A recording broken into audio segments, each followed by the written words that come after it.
അങ്ങനെ ഞങ്ങൾ ഇന്ന് ഫുഡ് കഴിക്കാൻ വേണ്ടി തമ്മനത്തുള്ള ക്ലബ് ഷവായിൽ പോയി. അങ്ങനെ ഞങ്ങൾ ചെന്നത് ഈവനിങ് ആണ് ചെന്നത്. അങ്ങനെ ഞങ്ങൾ രണ്ടുപേരും കൂടി വരാനുണ്ടായിരുന്നു. അതുകൊണ്ട് ഞങ്ങൾ പോസ്റ്റ് ആണല്ലോ വെച്ച് ഞങ്ങൾ അകത്തേക്ക് കയറിയപ്പോൾ തന്നെ ഇവിടുത്തെ ആംബിയൻസ് ആണ് മെയിൻ ഹൈലൈറ്റ് ആയിട്ട് പറയേണ്ടത്.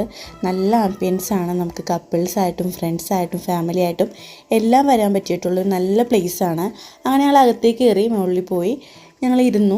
ഞങ്ങളിവിടെ നിന്ന് ഓർഡർ ചെയ്തത്, ഞാനിവിടെ ചോദിച്ചപ്പോൾ അവർ പറഞ്ഞത് ഇവിടുത്തെ സ്പെഷ്യൽ മസാല ഷവായിയാണ് സ്പെഷ്യൽ എന്ന് പറഞ്ഞത്. അങ്ങനെ ഞങ്ങളൊരു ഹാഫ് മസാല ഷവായും പറഞ്ഞു, ഹാഫ് ഹണി ഷവായും പറഞ്ഞു. അത് കൂടാതെ തന്നെ അവരുടെ മെനു കാർഡിൽ കാണാൻ പറ്റും വേറെ കുറേ വെറൈറ്റി ഡിഷസ് ഉണ്ട്. ഞങ്ങൾ ട്രൈ ചെയ്തത് എന്തായാലും ഇത് ട്രൈ ചെയ്യാമെന്ന് വിചാരിച്ച് നമ്മളിത് ട്രൈ ചെയ്യാൻ വേണ്ടി പോവാണ്. അങ്ങനെ ഫുഡ് വന്ന് ഇതിൽ 2 ടൈപ്പ് റൈസ് ഉണ്ട്. മസാല ഷവായിക്ക് മസാല റൈസും ഉണ്ട്, ഹണി ഷവായിക്ക് നോർമൽ റൈസും വരുന്നുണ്ട്. അങ്ങനെ ഞങ്ങളിത് ട്രൈ ചെയ്യാൻ വേണ്ടിയിട്ട് ട്രൈ ചെയ്തു.